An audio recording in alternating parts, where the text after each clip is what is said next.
So we're back for part two. Clay's got two things he wants to add that we forgot about in part one. We could even call those saved rounds. Oh, like gun guy. Bravo. Golf clap for that one. Like a guy like Clay Martin making dad jokes. Get the fuck out Jesus. of here. That's fucking too much. All right, let's hear it. What you got?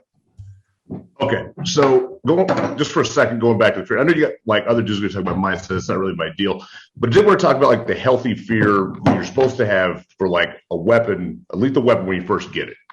And what I mean by healthy fear is you should be a little bit scared of that real gun that like shoots real bullets and shit if you've never really had one before. Kind of the way I'm going to equate that is they were real bad about over when we were in Iraq the last time, having houses that were rigged to explode and blow up. Right. So go ahead. Yeah, no, go ahead. I'm listening. Okay. Hold on. So like the enemy, whatever, would take entire houses and rig entire houses to blow. So like you guys would go in, hit a wire, and the fucking house blows. Yeah. Rig full artillery shells, fucking terrible. We've all lost friends that way. So one night we go hit this target, and probably one of the only dudes there younger than me runs through the front door, and he calls the word that means that like this house is rigged, right? And this is a serious thing. Like dudes will jump off the roof like a second story because we've all had friends die this way. So we're like just running like pell-mell down the block, like everybody runs like 2 blocks away. Well, it turns out that what it was this must be the only diesel station wagon in Iraq, and they had the block heater plugged in the desert for some reason. So it was not a suicide house, but no one gave that dude a ration of shit for making that call. Right, of course. Even at the AAR and stuff, where because he's a young dude, they could have like ridden his ass like nobody, because they always wanted you to make that call if you even felt a little bit like it might be that way. So that's the kind of like fear that I'm telling you it's okay to have with your pistol if you've never had one before. It is a lethal weapon. It can hurt you. It can't hurt other people. In fact, it's better to have some of that fear when you're learning to use this thing. Now, you'll learn how to master it, but yeah, you should be a little bit apprehensive if you've never had one before and you're not like a gun dude when you first get one. That's perfectly okay. Yeah, no, dude, like we talked about last time. Okay. Like I've had I've been shooting guns I'm 46 for at least 30 years, right? Nowhere near as much. Like I don't have millions of rounds downrange, but I have to have 10 or 20,000 rounds. I'm not like I understand what shooting guns means. I have killed not humans, but animals and eaten them. Right. Yeah. Like I get all of that. I'm a brown belt in jiu-jitsu. So like weekly, multiple times a week, I go in and like come within inches of death and then tap out and I'm good. Like it happens. Dude, carrying a loaded weapon was a different mind fuck. And I mean, not even a loaded rifle. That is a mind fuck, but carrying, because it's got a safety on it and like it's a different thing. It's here. Yeah. Carrying a loaded pistol, like the last 2 days, I have been, or the last 3 days, I have been, actually carrying, not in a fanny pack, right? Carrying, and it's still like chambering the fucking gun is like, it's like, dude, it's hard, man. Like I was actually super glad you talked about that before, about how guys who like had spent years downrange and were total pros were still a little apprehensive to carry like holstered chambered in America. Yeah. It's fucking weird, dude. It is. It really is. It is fucking weird. Yeah. That's kind of that's what I want people to know, man. Like, it's okay for that to weird you out a little bit. It's perfect. Just because you get scared, that doesn't mean you can't do it and you put that gun away. You're fine, man. Everybody gets that. It's just, I really want you to be okay with that little bit of fear. It's fine. Yes, I have it too. 100% will admit. Yeah. And you should. It'll take a long time for it to go away, and that's fine. That's what's going to help keep you safe. Right. The second thing I wanted to bring up that I didn't say about hollow points and carry ammo, part of the reason that I will always buy like the ones that the FBI has, or like, federal, or because a lot of even good hollow points they don't use a low flash powder. So what I have found is a lot of times I take somebody out, and how many times have you shot your pistol in the dark, like total darkness? Maybe twice, maybe twice. That's more than most people. Most people will go their entire lives because they're going to like public ranges or something like that, never having fired their carry ammo indoors. Yeah, no, both times have been on ranges I own. I have a range in Tennessee and in Texas. And both times, because my kid thinks it's so cool to see the explosion. Yeah. Right. So that's why we do it. Yeah. Well, you probably already learned the lesson then. If you went right now and bought like fuck your night blindness, you're done. You're done. Well, it gets even worse if you went and bought like, say, Remington brand hollow points. Right. Remington is notorious for using this really shitty powder that'll make like a fireball like this big. So part of why you buy expensive hollow points is they a lot more are likely to use a low flash powder that it's still going to be bright, but it won't actually like blind you. So that's a small detail, but we're bringing it out. All right, cool. So, so we are, like we talked about, we're ready to go. We got our stuff at the gun store. Yeah. Okay. So what comes next? Okay. The next thing you're going to want to do, now that you've got a gun, you got your hollow points and stuff. Now, you've got to spend some real ammo time getting familiar with that gun. So the first thing that I want people to do is go buy 1,000 rounds of good ammo, or decent ammo. That doesn't mean hollow points. That just means preferably American manufactured, Europeans fine too, brass cased 9mm. So something like CCI Spear is a lower end, cheaper, but still okay, right?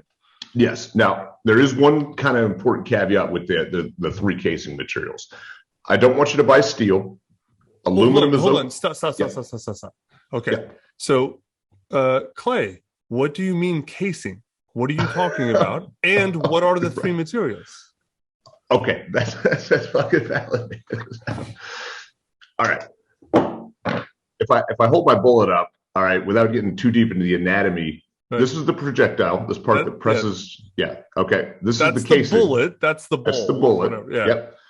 All right. This is the casing. All right. Yes. And the rest of it doesn't matter. It's garbage. Yeah. Or it's stuff we don't need to talk about. What this casing is made of actually does matter a little bit. All right. And especially if you're trying to buy the cheapest stuff out there, you're going to find that you're going to end up with steel. Okay. Steel, going down a little bit of a rabbit hole, is not a huge problem, but it can become a problem. It's going to wear out the parts in your gun faster.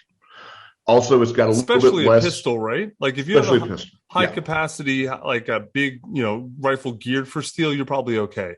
But like, if you're running, especially if you're running something that's made for it, like a CMMG Mutant, something like that. For a pistol, though, especially, it's going to wear your parts out faster. And especially true, there's a thing in your slide called the extractor that when this gun fires, it grabs the casing and grabs it and chucks that part out. That part's going to wear out a lot faster on steel. So I'll shoot steel. Hold on. What are the three? There's steel. Steel. Right. Aluminum. Right. And then brass. Okay. And there's some other. Yeah. Right. Those are the main ones. And so that's the order, is like steel is the shittiest, aluminum's the middle, and brass is the best in terms of for the gun, right? Yes. Okay. Yes. I gotcha. Okay. So it's not a huge problem to shoot steel, like once you know what you're doing a little bit later, especially once you've been a gun guy for a minute and you can change the 35-cent extractor in here and it's fine. But for your first 1,000, I don't want you to even look at steel as an option. You need to know what you're doing before you get into that. Right. All right. The next is aluminum. Aluminum obviously is a little bit softer than steel, but not as soft as brass. Aluminum's okay. I like aluminum. I've never really had a problem with it in a modern pistol, but back to the lubricity of the case thing, aluminum has a little bit higher friction point than brass does. So it could theoretically be a little bit less reliable. I think it's fine. I've never had a problem with it, especially if you're like shooting a Glock. Well, then it really doesn't matter. Like nobody gives a shit. Yeah. But these are things to think about with your first 1,000.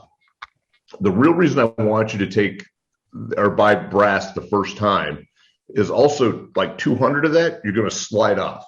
All right. And that's going to be your like emergency stash. That's going to be your, I'm always carrying like 3 magazines, with my carry gun or whatever.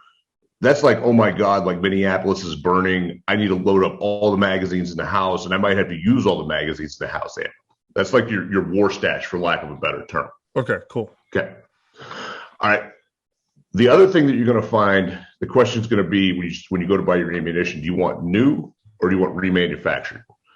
And this is a little bit of this is a hurt the wallet point too. I personally will not shoot remanufactured. What remanufactured? It's sometimes called reloaded. Is what yes. like yeah. Yes. Right. Okay. Yes. Yeah. So here's the thing. This part here is actually extremely durable. I can shoot this and reload it between 7 and 10 times before it cracks and it's useless. Yeah. So what remanufactured often means, though, is you've got these smaller companies like garage sized that are buying like all the swept up crap from the local gun range. No idea what they're getting. It's just a mixed bag of shit, and they tumble it and wash it because it basically lowers the price point. Yeah. So the reason I will not shoot remanufactured unless I reloaded it myself, which is like way, way nerd central, thousands of dollars of investment down the line, for liability reasons, that guy in his garage has a lot less to lose than, say, the multi-billion-dollar company that is Hornady or Federal. Right. And there have been so many cases where, especially some new remand pops up, it's very easy to double charge a round with powder. All right. And that's going to blow your gun up. It's going to potentially hurt you, cut your fingers up, lose an eyeball. It's entirely possible. So that's just not a place where I will save money. Okay. I just don't do it. Okay. All right. So what you're telling people is buy brass or aluminum casing. Don't buy steel and stay the fuck away from reloads. Remand. Yes. Okay. Cool. Once you've been a gun guy for a long time, you can find some remand that's like probably acceptable. You can shoot some, but for right now, just like don't even fuck with it. Those are like words that you don't want to say. Right. Okay. All right. Cool. Okay. So training ammo. That's and 1,000 rounds minimum. So actually, you know what's not on your list, and it's because it's so basic to you. You don't think about it. Oh no. Ear pro and eye pro. Oh man, you're right. You're right, dude. You're absolutely right. Because if you're gonna shoot your pistol, what do you have to do? The first thing you have to do is cover your eyes and your ears, right? Right. Right. Walk people through this. You can get away with as a new guy, like same thing, go to Home Depot, buy some of the earplugs they use on construction sites, some of the safety glasses. They're rated for ballistics ANZI 28 point whatever. They're ballistic rated. If you're gonna do this for a little bit, I'll have some stuff on the web. You can get some fancier stuff. I would actually, this is going to be, I don't know if I can say this from a legal perspective. Fuck it, I'm going to say it anyway. Pretty much any range you go to, especially an indoor range, they're going to make you wear all this shit. And indoors, especially, like very loud and stuff. Yeah. I will say if you can go to an outdoor public range, though, at least once after you've shot a couple of magazines that you're familiar with it, you actually do, at the risk of losing a little bit of hearing, all right, take your glasses off and your earmuffs off. And I think you want to shoot at least 4 or 5 rounds so that you know what it's like. Because you're not going to have a chance to put all that shit on if you're in a street fight. Right. If someone mugs you, hold on, I put my ear pro on. Right. And especially like if you've never done it before, like it is kind of shocking. There's even a thing that's a proven deal where having your eye pro on, right? All right, because you're not getting that little bit of blast wave that actually touches your eyeballs. Yeah. From when the round goes off, and I'm not talking about any powder or anything, just the pressure, the percussion, the air, right. You will actually shoot differently without your eye pro on than you will with it on. A little bit. It's minor, but it's true. It's like a mammalian reflex to like. Yeah, dude, it's funny you say that. So when I'm training on steel, I'm religious about wearing eye pro because that shit comes off, right? Oh, yeah, all the time. Yeah. Right. But when I'm training on paper at my range, when I'm training on paper, I take my eye pro off because I had a dude tell me, a dude who knows, like you. Yeah. He's like, dude, like at the high levels, man. He's like, no one will tell you this, but we have to train without eye pro because it really makes a difference. I'm like, are you serious? He's like, dude, a big one. Yeah. Yeah. And this is yet another reason too why you want to buy some high quality ammo. All right. It's a lot less likely to give you problems. Again, this is all a danger and a risk, but it's like you're doing, it's something that I feel like, I mean, you have to do. It's something you want to know. Even if you only shoot like, you know, those like 3 rounds without your earplugs and like a magazine without your iPro, at least your brain has like a concept of how it is. Okay. You know what to expect. It totally changes everything if you know what to expect. Yeah. Right. Yeah. 100%, dude. 100%. Okay. So Ear Pro, dude, I'll tell you, honestly, man, like I have probably like you, I've tried every kind of, even like the $300, I forget what they're called, autos or something, the in-ear things, which like they actually enhance your hearing, like they're for hunting, and they're crazy. Like you shoot a gun and it makes it like a whisper. It's fucking nuts. The things I like the best, those are probably the best, but the things that cost 90% less, like $30, you can get them at Home Depot. Like the big ass earmuff things that are like this, they have like a 31 or 32 decibel reduction. Those things they're awesome. So what I'll do is I'll put the little foam ones in and then put those on. And man, like you can't hear anything. You're great. You can't hear shit with that. Oh, that's amazing. Yeah, like you can $30 at Home Depot, truly.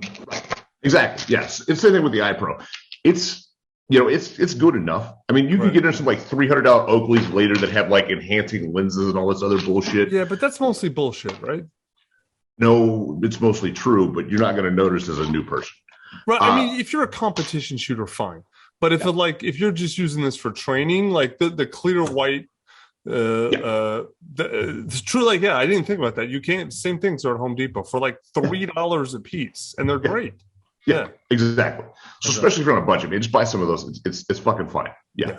Okay. All right. Cool. So Ear Pro, iPro, training ammo. So here's the question then. So like, how you can't really talk about gear without talking about training, right? Yeah. Right. Okay. So then, like, once I have this stuff, when do I start looking for training, and where do I start with training? Like training is a deep rabbit hole. We don't have to go all the way in the rabbit hole, but give me an idea of like, because obviously I'm not going to go from, I don't have anything. I just bought a Glock 17 and now I'm going to Kyle DeFore's course. Like, no. Right. No, that's, no. Right. And this is actually, in my opinion, exactly where you start looking for some training. Now, having learned the shit with the airsoft and being relatively safe, you could like go through the process of like teaching yourself to shoot, and you would suck less than you do right now, but you still wouldn't be very good. Yeah. It's kind of like learning how to drive. You can shorten that learning curve a lot by finding somebody to train with. And at this level, it doesn't need to be like Commando Steve, whatever. Honestly, you could go do the $50 like concealed carry course at your local range, and get some decent training out of it. Right. Now, the problem here is going to be, it would probably be better if you'd had just like a pile of money to go to somebody really good to start with. Now you're going to be paying him for a lot of excess stuff that he hates teaching, like this is called a gun. Yeah, right. The bullet comes out this end. No, but dude, like, listen, I realized grip, like it took me 18 months to actually get a good grip. I'm still not sure I have a great grip, but like that's like a huge thing. Actually. Getting grip. It's about 80% of shooting a pistol.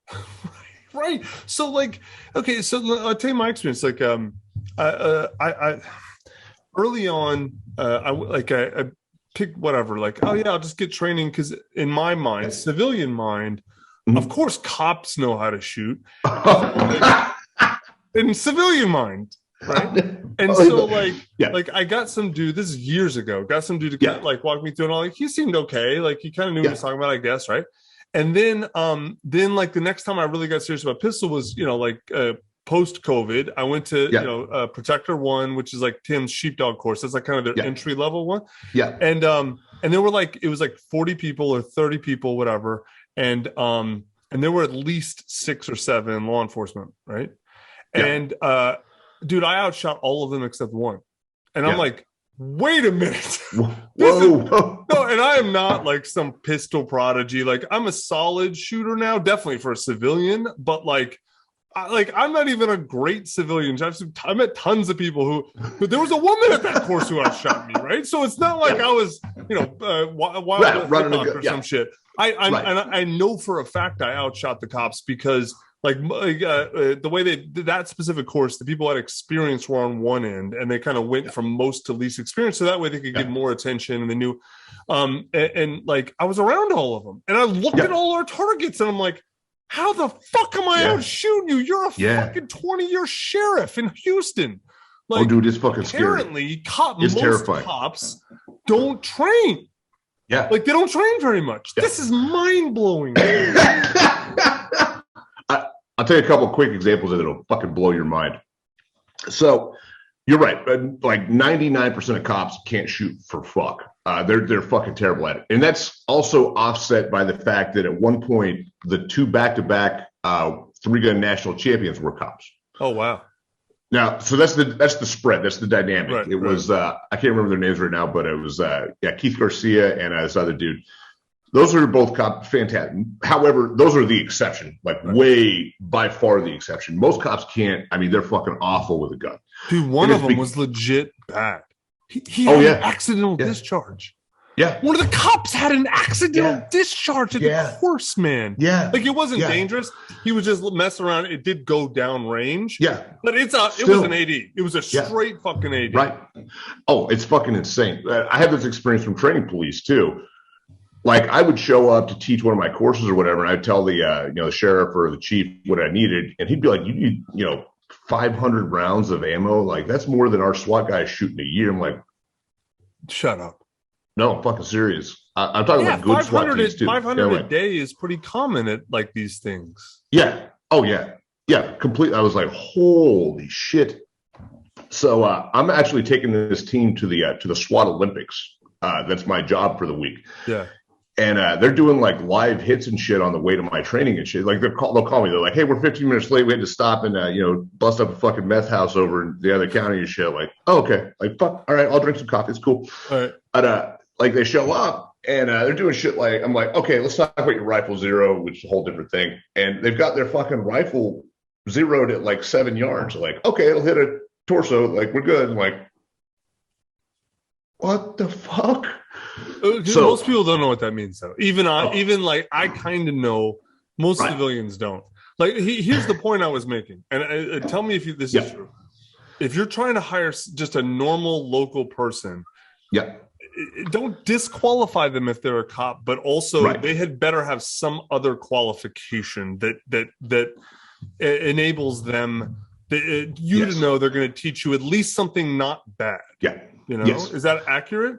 I feel like that's accurate. I pretty much when I look for somebody to like actually recommend to, I put it in 2 categories. You either have to be a special operations veteran, very specifically from this war, because there were a lot of guys prior to this war that were like soft guys even that can't shoot for fuck. Honestly, things changed so much in the war. Yeah. Or you need to be a high level competitive shooter. And what that means is like, you can look up other competitive guys for their numbers. I'll ask a dude straight up, like, you're teaching this course and it says you're an IDPA guy, like, what's your ranking? If he comes back with like a fucking D class or some bullshit, I'm like, the fuck out of here. Like, what do you know? Well, so hold on. So like, if I'm a true beginner, right? Yeah. And I just I want someone to stand next to me and tell me what to do, right? Yeah. So, like, can I just go to the local range and use whoever they have there, or is that dangerous, or like, what would you recommend there? I don't say that we're talking about beginner. Let's say the first 250 rounds, just getting comfortable with the gun, understanding I'm pointing it in the right direction, my hands are in the right place, things like that. If we step back that far, the local guy at the range is fine. Yeah. A local cop that's, doing this shit as a moonlight job is fine. Okay. But you need to approach it with this mindset. You need to approach it basically that they are teaching you the most basic shit in the world. They may actually be wrong at some of it, but they're going to make you better than you are. Yes. And it goes back to like the gun shop guy. Like, odds are very good that local dude teaching you a class for like $50, like, he is not a fucking good shooter. All right. He's better than you because you like bought a gun yesterday, Yeah. but in the world of shooting, like that guy probably sucks. Yeah. Okay. It's still better than nothing. Yes. But it's not a lot better than nothing. Okay. All right. And so just as a framework for people. So again, ballpark, how many rounds, like, okay, that let's say they hire for an hour, 2 hours. That should be 200 rounds they're putting down range, or what do you roughly? That's two to 500 to just get basic instruction. I would say yes. Yeah. Okay. Yeah. All right. Okay. Cool. And then from there, let's say they do that. They hire, but dude, I have, there's two dudes at Austin. The range in Austin is where I used to go when I lived in Austin. And before I moved that, and they had a dude there who was like an ex Navy SEAL who's like also a competitive shooter. He's a total badass, and I think he charged like $125 an hour or something. And they had another dude who's a ex, like he used to be something very important in the LA SWAT stuff. Oh shit! Okay, yeah. He also was like a high level competitive shooter. They're both excellent trainers, and they were like between $100 and $150 an hour. Not that much. That's amazing. Also you're in Austin and you're in Texas, so you got guns and money. Yeah. So that's a completely different animal. Like, if you can get a dude like that, like, that's fucking awesome. That guy could teach you for like 50 hours and it'd be worth every dime that you paid him. Right. Most places though, you're not going to find that. It's not going to be that fucking dude. It's just not. Okay. Yeah, in your book, I remember you actually had a couple pages on how to literally vet instructors. I did. And how to look up competitive rankings and stuff like that, right? Yeah. And you have to look at it that way, because there's so much bullshit at the high levels too. A lot of guys that are running around like charging like, $600-700 a day, they actually suck at shooting. It's just they've done this like WWF marketing bullshit, and they're better than some guy that just learned how to shoot. Right, so they're better than me, but that doesn't make them good. That doesn't make them good, right?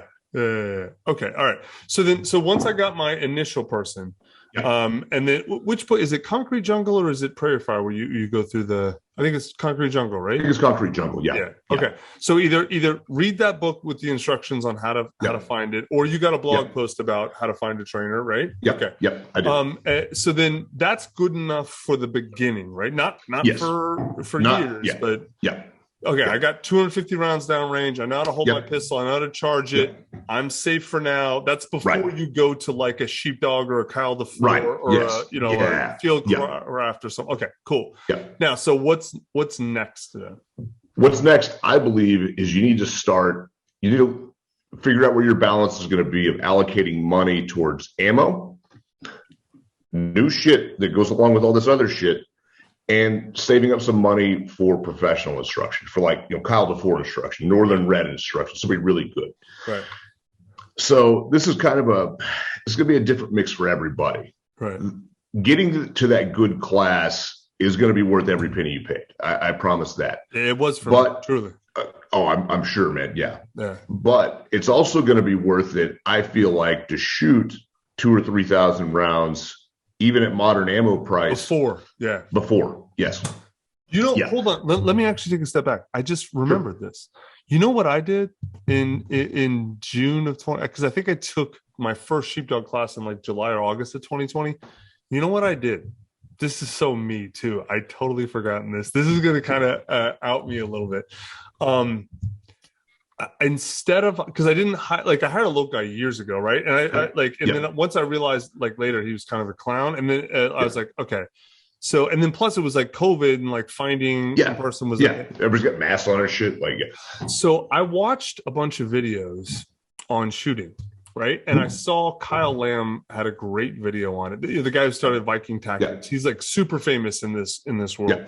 Clay has a list, and all of it in the links of like the reputable, like the high level reputable places. Yeah, the dudes. Viking Tactics is like number one, right, on that list, right? You actually have to say that Viking Tactics invented the tactics that all the rest of us teach. Everybody on Earth that teaches rifle today teaches it like Viking Tactics. We all learned it essentially from Kyle. Kyle Lamb has two books. One's pistol, one's carbine. I bought those books, and I read the whole pistol book front to back and practiced on my gun. At the time, I had like a, I don't know, what, Smith & Wesson MMP9 or something. And like literally dry firing. Like it totally, I was like, oh man, that shit that fucking idiot taught me was totally wrong. He taught me Weaver style, all of that shit, right? Wait, you're telling me that a 20-year operator from Delta Force that pretty much rewrote the entire world's methodology on rifle was better than your local fucking cop? Yeah. Oh yeah. Fuck, man, I would have lost that bet. Jesus. but dude, like I got it all from a book. And here's the God's honest truth. So, and I watched a couple of videos of Kyle, but mainly reading the book. And then and he's got great pictures in there. It's called, I can't remember. Green Eyes. The first one's Green Eyes, Black Rifles. And the second one, hang on. Let me look.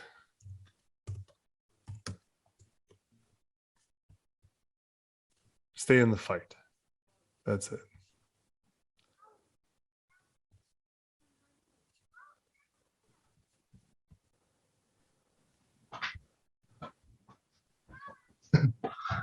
Stay in the fight. I thought I had it on the shelf, dude. God damn it. Sorry. So it's a $48 book. And I'm not kidding. I read the whole goddamn thing front to back. Yep. Truly, like I did. Yep. And like a nerd. And then I went to the range. I practiced a bunch on it. And I'm like, oh, this really does work. This is way better. Like he explains it well. And I remember thinking, this is true. Like when I was going to Protector 1 to the course, I remember being so nervous. Like, I am such an amateur. Everyone there is going to be better than me. They're going to know I'm an amateur. And then I show up and I outshoot all the cops but one. Like, don't get me wrong, I didn't shoot great. Like Tim and all the instructors still helped me improve a shitload. And I'm so glad I took it. But like, if you had told me, if you read his book and do what he says, and practice it, you are going to outshoot 6 out of the 7 cops, I would not have believed that. I would not. But I did. Yeah. I did. It's fucking legit, man. It's I'm gonna say it's kind of fucking weird with pistol, as there's like 2 true paths of like knowing the knowledge and shit. Right. And there's like 100 years of bullshit mythology crap technique that's all just fucking a dumpster fire. Right. And it's like 2% of the world that knows the good shit. And it's fucking retarded. It's only that book, right? It is. It's all fucking easy too. It's like when you look at it like, oh, this is way better. Yeah. But yeah, it's shitty, but it's true. All right. Well,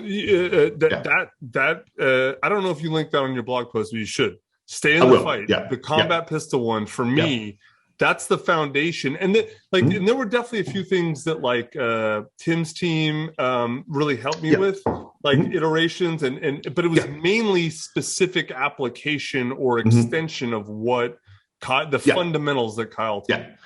Reading the book is a hell of a lot better than nothing.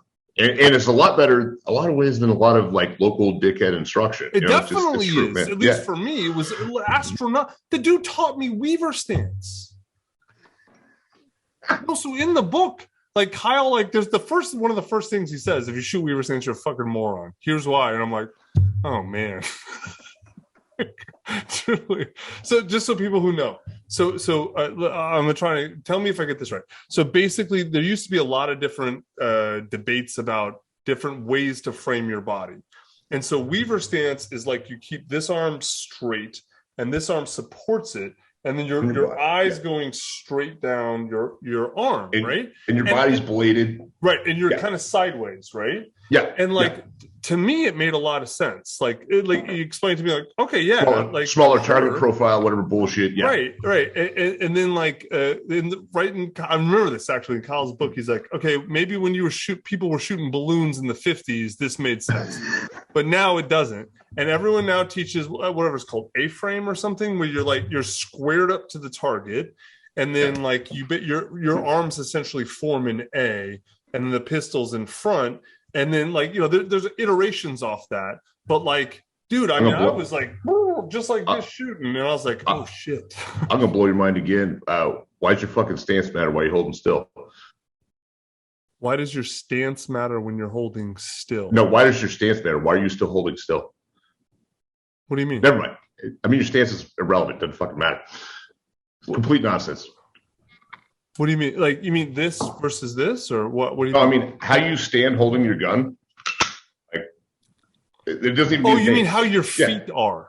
No, how your entire body is. Like, who gives a fuck? Like, Your next evolution is your stance. There's no such thing as stance because you'll never hold still again.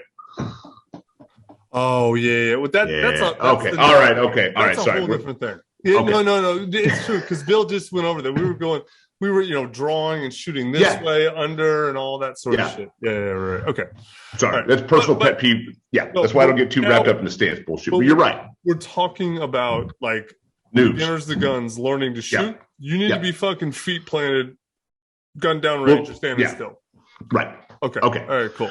I'm going to throw out one more thing about the bullshit pistol stuff. A dude pointed this out to me that I was training like just a few years ago. He's like, when we think about the pistol, you think about this. It's only been since like 1972 that we use both hands. Yeah. Right. Yeah, I mean, all the old cop shows. Like, that used to be. That was actually an FBI test with how many times you could pull the trigger on a revolver in a minute. That was an entrance piece for the FBI. Really? Yeah. Oh, wow. Yeah, it's crazy. They had unlimited fucking chambers in their revolvers? No, it was just see if you still retained the strength to pull the trigger like on this 9-pound fucking revolver trigger with their little weird gay bend over stance with one hand and shit. Yeah, it's insane. It's fucking crazy. That's amazing. That's hilarious. Is. Well, all right, cool. I'm going to throw one more resource out there for guys that want to read a book. Bill Rogers' book on pistol, I believe, is the best book on pistol that has ever been written. Is it like, so the thing I loved about Kyle's, I haven't seen Bill Rogers, is that tons of pictures. Yeah. And it, like, Kyle basically wrote it for a military audience. So it's very idiot proof. It is. Is that an insult? No. It was true too, but is it? It's just, you've been in the military, like I'm fucking with you. I'm fucking with you. Figure it out. I'm fucking with you. Yeah. No, it's good. Bill Rogers' book is great too, though. Okay. So got my ammo. Got an instructor or read the book or both. Yep. 250-ish, 500 down range. I'm comfortable shooting it a little bit now. A little bit. Yep. Now what do I do? Okay. Now you're going to start spending a little bit of ammo budget at the same time, like putting dollar bills in an envelope, whatever you get to get some professional training. And that's a different thing. That's like down the road some more. Yeah, we'll get to that later. Like picking the course and all that sort of stuff. Yeah. All right. Now the next question you got to ask yourself: we've got a pistol to walk around with, and worry about street crime and shit. Really, the next question is like, what am I afraid of next? And what do I foresee as like the problem? Right. And the answer to that more than likely is going to be stepping up to a rifle. It just is. And it sucks because it's another expense. But when I think about like real, like serious problems, like all the stuff that's going on in the summer riots, if things get worse and people are actually like coming to like try to take my shit. And we kind of briefly talked about this last time, but the fact is a rifle is like a million times better as a fighting tool than a pistol. And it's for a couple of reasons. All right. Number one, it's like 10 times easier to shoot. All right. I could hand this gun to somebody who's probably never even shot before. And inside of like house ranges, inside of like 20 yards, they will still hit the target every time. If I hand that same person a pistol, they could very easily miss across this table. Yeah. We've seen it happen. So it's like 10 times easier to shoot. All right. It holds twice as many bullets. All right. The normal magazine for an AR-15 holds 30. A normal magazine for something like a Glock 19 holds 15. So I've got double the amount of bullets all the time. The biggest thing, and this is what people don't understand that haven't been in combat and shit, the bullet out of a rifle is probably 4 to 5 times more lethal than the bullet out of a pistol. The difference there is just fucking staggering for what a rifle bullet will do versus what a pistol will do when we talk about damage, tissue damage. The comparison I always give people, because a lot of people don't understand that. I don't understand. And I'm like, it's a bullet. Yeah. Right. I'm like, 50 Cent got shot 9 times and lived. Those were with pistol rounds. Yeah. No one's ever been shot 9 times with rifle rounds and lived. I mean, I'm sure you might find some fucking Right, weird, yeah. who It's took not 9 likely, rounds in though. his leg or some stupid fuck off with that shit. Yeah. I mean, 50 was shot 9 like in his torso. Yeah. Not, but 9 millimeters, right? Mhm. Which, great. No one wants to get shot with that. No, it's going to hurt. But a rifle round, 1 or 2 shots, usually at worst, you severely incapacitated the person.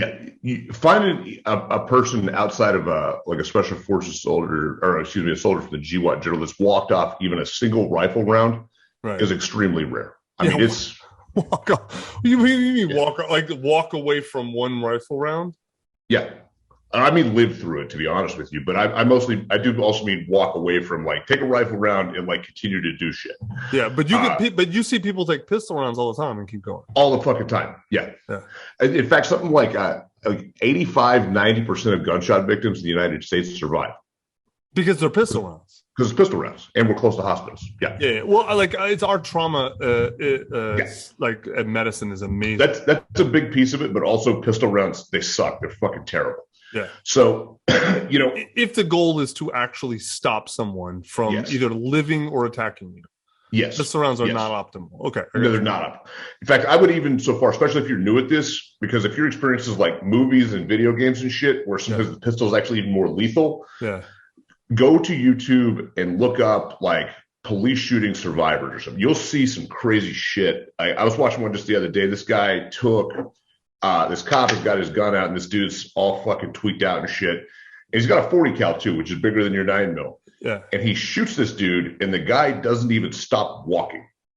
Bam! In the chest.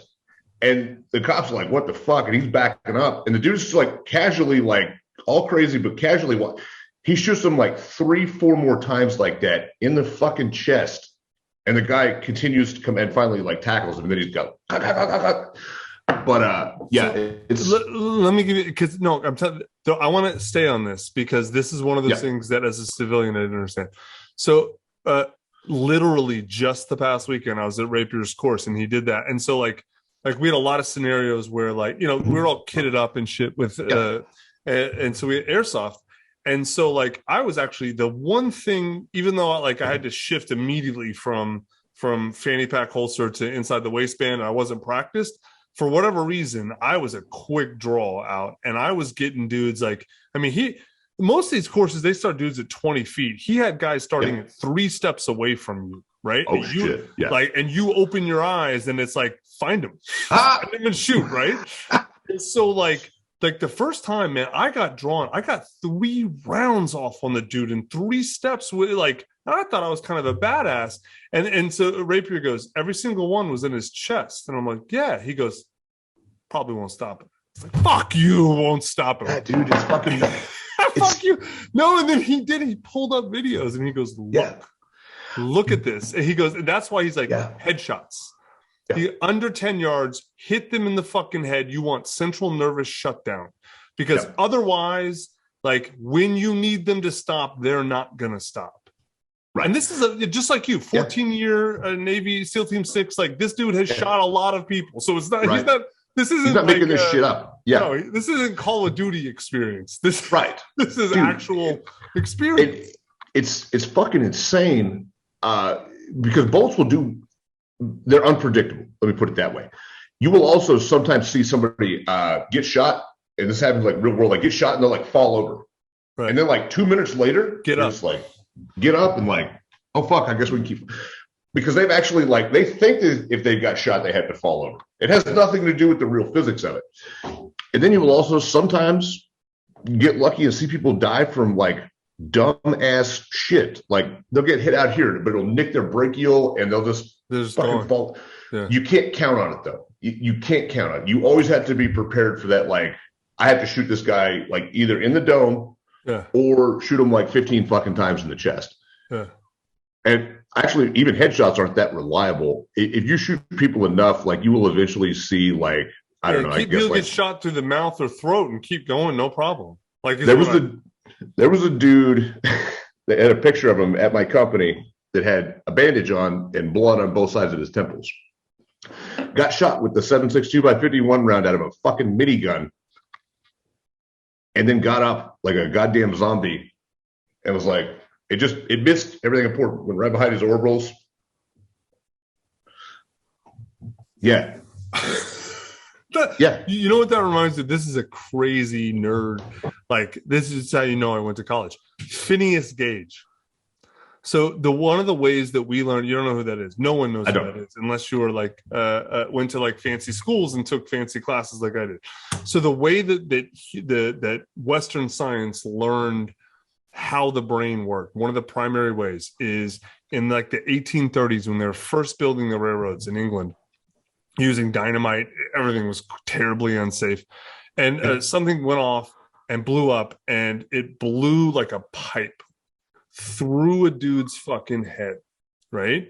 But it went through his head, he blew, and he got up and he was like, okay, and everyone was freaked out because he had a fucking hole in his head, exactly where you said, exactly, right through the temples.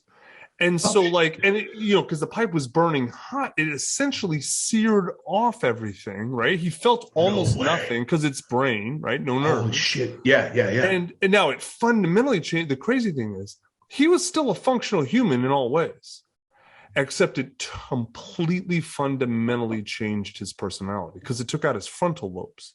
So he was like an angry, irascible, unpredictable fuck. Like, it was like he was borderline unable to function in society anymore, but like no different than some dude who's in prison right now. Like, everything else. Yeah. Wow.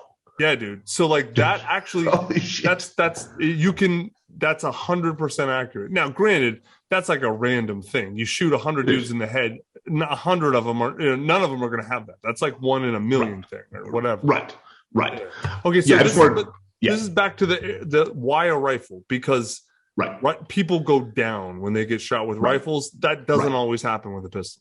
Correct. Yeah, the damage, like I said, is at least 5, if not 10 times more from a rifle. It's a night and day to fucking difference. So, if we talk about like needing to like really defend myself. All right, where's my stupid pistol? There. All right, the 15 rounds in this pistol might be worth like 1 or 2 dudes, like maybe just 1. Like, we get right in it. If I empty that son of a bitch. Yeah. This rifle, provided that I hit everything I'm aiming at, I'll say at the outset, like 3 rounds per. That gives me 10 just in this gun. Yeah, Kyle Lamb said that. I remember that. No, I'm talking about in Stay in the Fight. Yeah. He goes for a pistol. Assume it's not 1 shot, 1 kill. It's one magazine, 1 kill. It's pretty close. Yeah. I was like, man, are you for real? And I'm like, well, fuck, this dude would know, man. If anyone would know, this dude would know. Yeah, it's fucking crazy to contemplate. And this very conversation, this fucks a lot of people's brains up. As I've had dudes like walking around with like 2 magazines and a full-size gun. They're like, shit, I could, cap off half the west side. I could, take 19 lives if I needed to. Like, motherfucker, no, you can't. Yeah, and so all right. So if anyone really doubts this, I'll tell you what video to pull up. North Hollywood bank robbery. Yeah. Pull up that video. Yeah. Pull up the North Hollywood bank robbery and watch the whole thing. Long story short, these two dudes, I think by themselves were responsible for massive changes in police departments all across the country, because they put on shit tons of body armor. Granted, they had a lot of body armor. I mean, they were like Iron Man shit, right? Yeah. And they robbed this bank in North Hollywood. And this was, I think, the first time in U.S.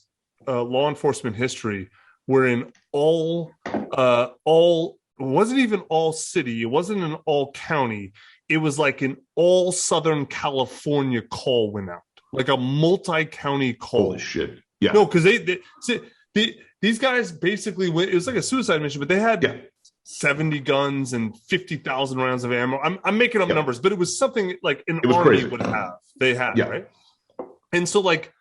I don't know how many cops they killed. They killed dozens of cops and wounded like 100 or something insane like that.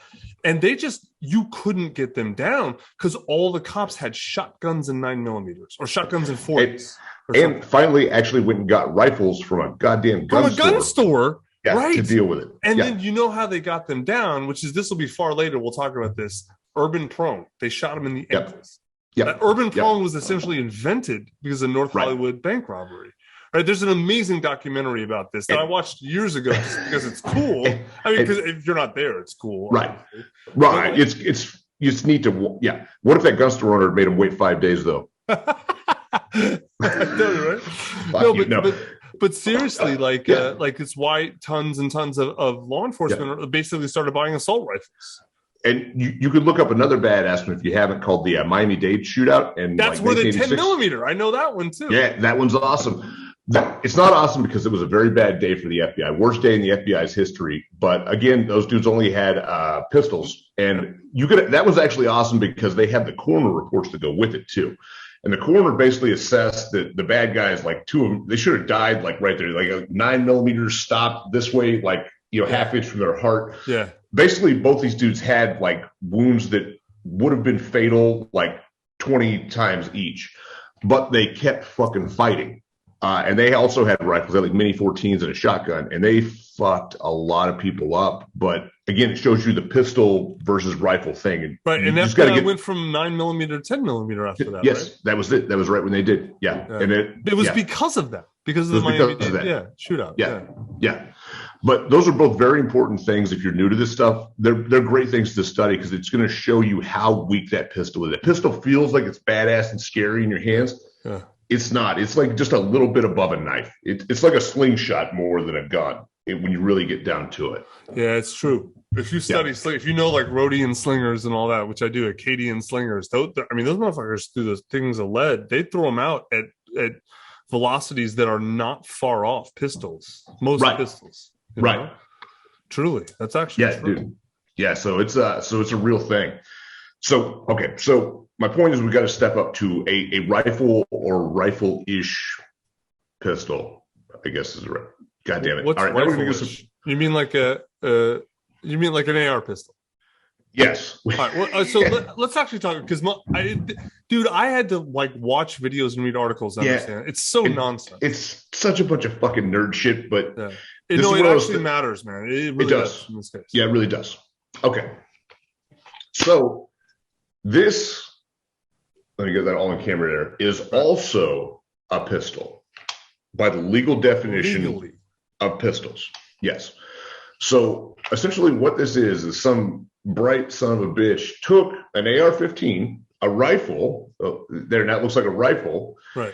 And he was like, okay, what if... Do you have like a 16-inch, like a regular AR-15 on? Go snag that. All right, show that to people. Well, okay, that's the upper only, obviously. Okay, there you go. Yeah. Same lower, but that's 16 inches, which legally in America, by definition, a rifle must be a minimum of 16 inches, correct? Yes, okay. Correct. Right. Okay, so there's another view of two together. All right.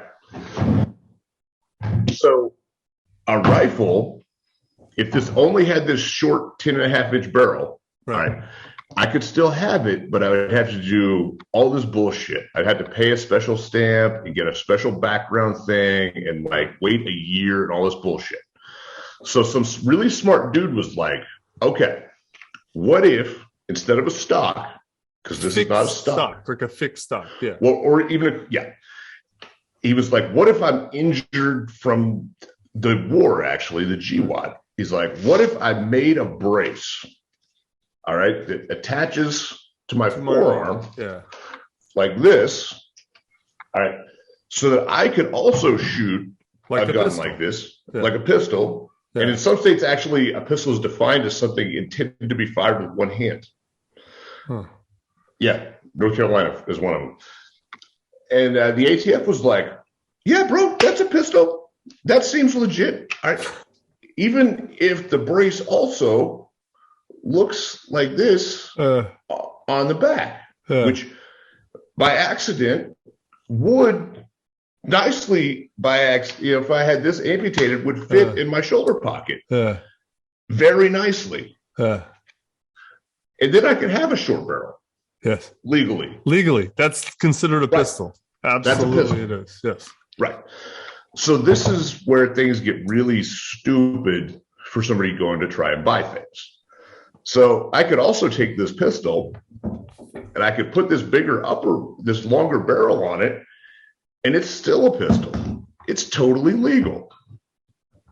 What I cannot do is take this that was born as a rifle and pop this upper off and put the other lower on. Yeah, right. Put the shorter upper on. If I do, I yeah, upper. Right. Yeah, right. Yeah. And that's it. Don't do that on my on my show. Yeah, right. Now, here's also where it's different. If this was not a factory lower receiver, if I bought this lower receiver myself and built this, I could do this and put the short barrel on it and then be legal again. Because I'm not allowed to change things that came from the factory. I am allowed to change things that I buy. So there's an easy way to do this. It's ridiculous. All right. The best way to do it is just to buy from the factory a pistol and never fuck with it. Yes. Right. That's usually what I just buy the gun I want and I don't fuck with it. Well, that's it. If you wanted to do something else, if you want to have a big gun, we'll go buy a fucking big gun. I have both. I have a 16-inch full size and I have an 8-inch AR pistol. It's not an AR, but a Galil pistol. Yeah. Yeah. Okay. So the real question you've got to ask yourself now is, do I want an AR pistol, the little short guy, or do I want the longer gun, the rifle? Right. Do I want an AR pistol or an AR rifle? Right. Yes. And those are pretty much what your choices should be. And then let's stay with pistol versus rifle before we move to calibers. Okay.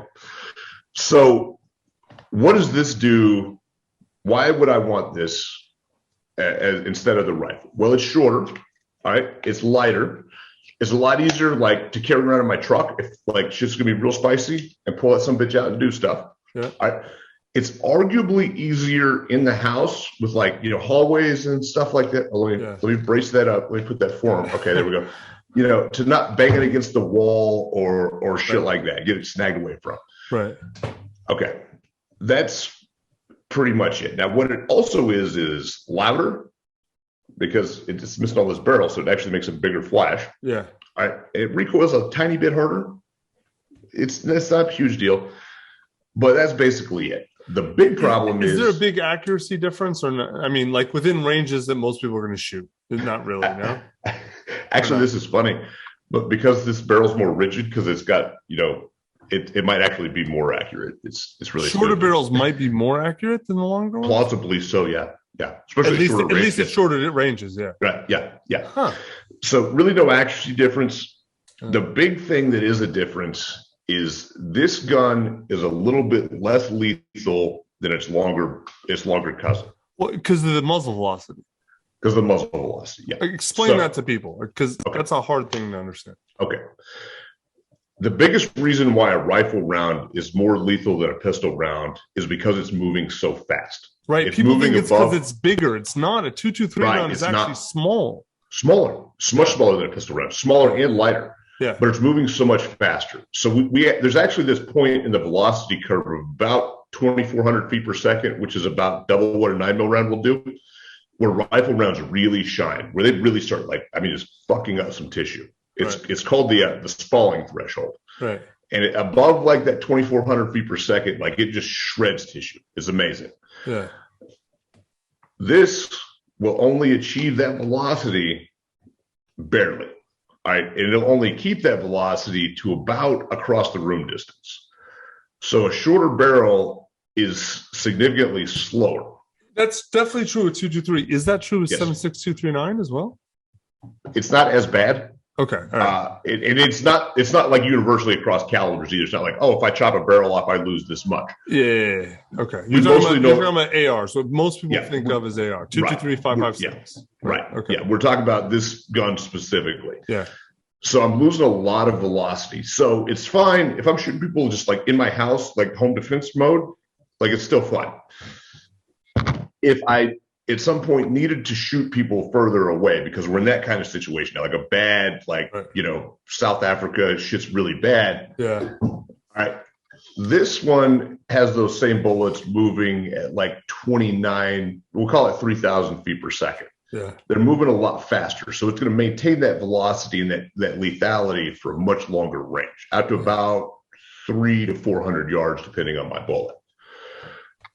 So that's the primary difference. For most people, I feel like an AR pistol is probably going to be right. The only other reasons that the AR pistol wouldn't be right is that same thing that we just talked about of like, well, on camera, like I won't even stick this in my shoulder. If you're having to train at like a nerd indoor range or some bullshit like that, they may actually kick you out of the indoor range. No. Yeah, dude, these guys, they're fucking rule guys, man. They're fucking rule guys. I have shot many AR pistols. Although the only indoor range I've really trained at in the last 2 years is the range at Austin. It's called The Range. It's super fucking nice. Gotcha. I would shit a fucking goose if those dudes, they would I've shot 20 AR pistols there. Never had, they rent AR pistols to shoot. Like, I can only speak for that range. Like, I definitely don't get little bumpkiny ranges where the dude whose entire life is enforcing rules. Mm-hmm. Like, those dudes are cool as hell, man. And girls, there's girls that work there. They're all cool as hell. Well, that's probably a lot different. I'm just telling you, like, for a lot of people with like these dork ranges and shit where they just love rules, they will tell you you've got to put your arm in the brace. Because I've legitimately never seen someone actually shoot an AR pistol that way. Well, I find that shocking because that's what the brace is for. But these are the same kind of ranges where like they won't let you shoot more than one round per 2 seconds. That's a real thing too. Really? That's a training restriction. Yeah, fucking serious. There are ranges in America that will boot your ass off for rapid firing. So when I'm talking like a broad audience, like this is the kind of bullshit that we had to fucking think about. So that's really the only reason to go with the bigger gun. So there is one, but yeah, it's kind of some fucking nerd shit. But right, so if someone's like, if I'm kind of Joe never owned a gun, and I'm like, I really think I need a rifle. AR pistol. Now there are different sizes of barrels of those, right? So like generally speaking, like 13, 12, 10, that range, because they go as short as like 7. I've seen. I think. Yeah, the normal ones you're going to see on a pistol are 11.5. 10.5 is actually the most common, and then down to 8, 7, and 5.5 is actually out there too. It's fucking crazy. That's kind of a specialized gun. Now, I'm going to say that you want normally the 10.5 or the 11.5, and here's why.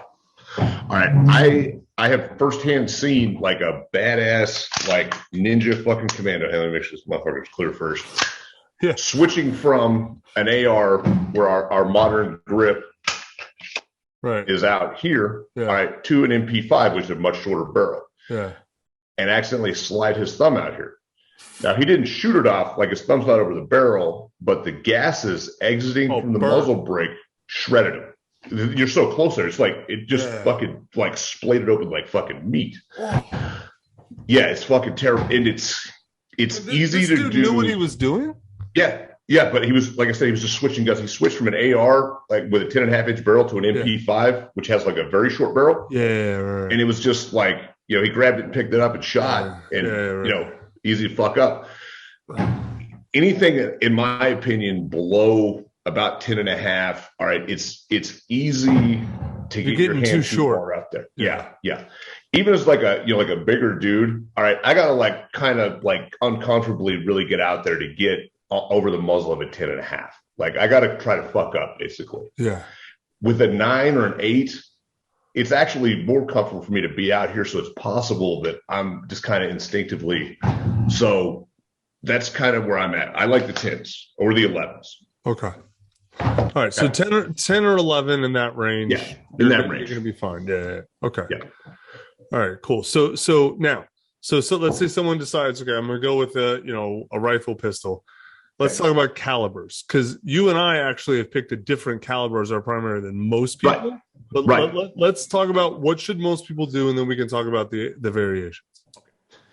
So while there are deficiencies of the 5.56 round out of a shorter barrel, you should still go with that because it's the fucking most common. Like there's just millions more 5.56 rounds laying around. On my website, I've actually got a list of some specialized ammo that'll work a little bit better out of a short barrel if you want to get real fucking crazy. Right. But it's the cheapest, it's the most available, and in my opinion, in a lot of ways, it's the most flexible. It'll do the most things. Okay. And just again for amateurs, 223 and 5.56 is the same round, basically, right? For an amateur, it's close enough. Right. So here's I'll actually nerd out on that one for just a second.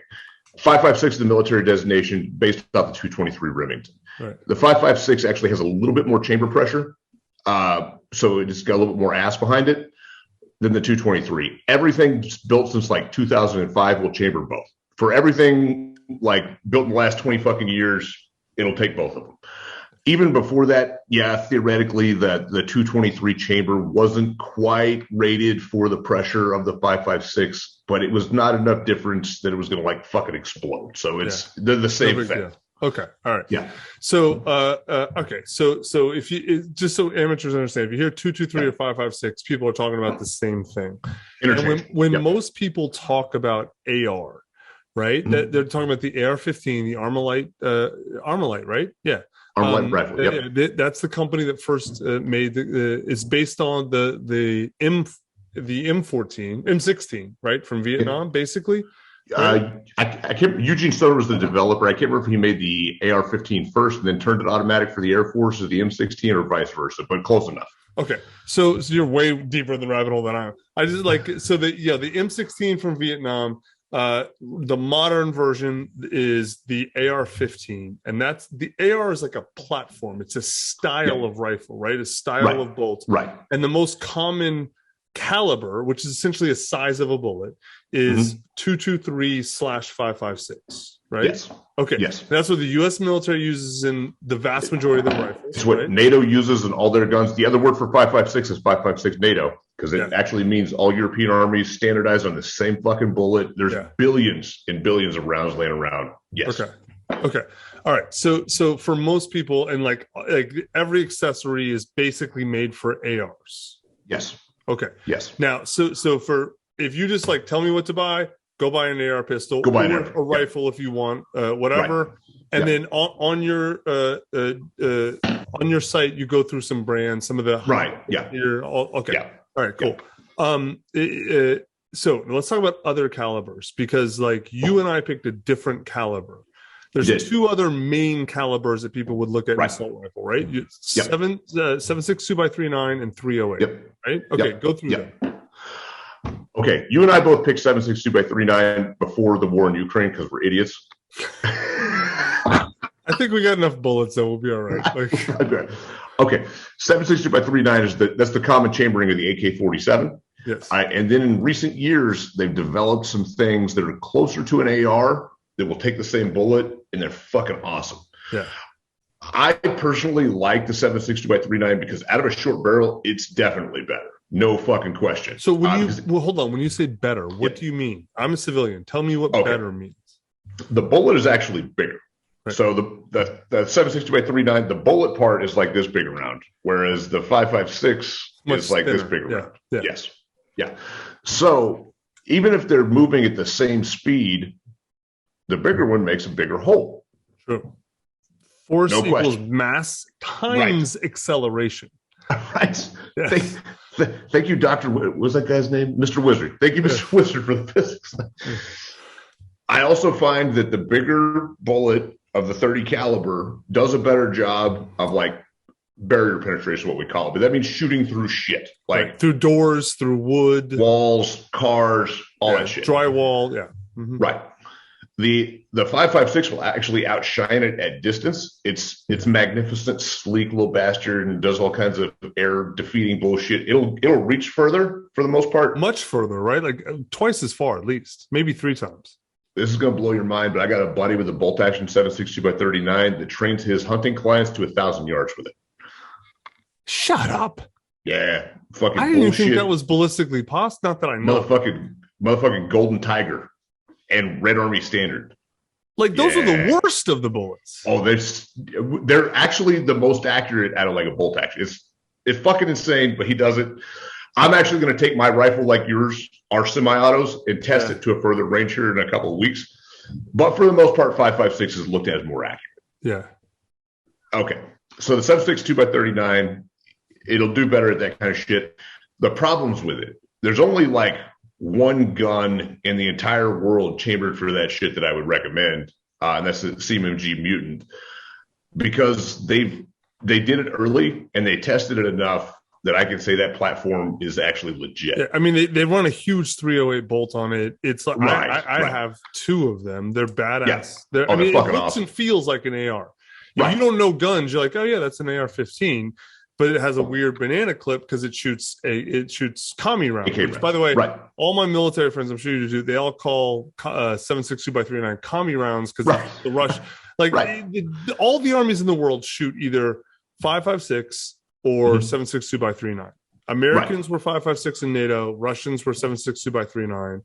Yep. Clay and I obviously are fucking commie bastards. Sons of bitches. Comrade Martin. So part of the reason I bought one, and I think you did too, was when everybody else was worried about they couldn't buy ammo, I was still buying fucking 7.62 by 30, like 30 cents a round. Yeah, 27 cents a round of shit. I bought a fucking ton of it. Yeah.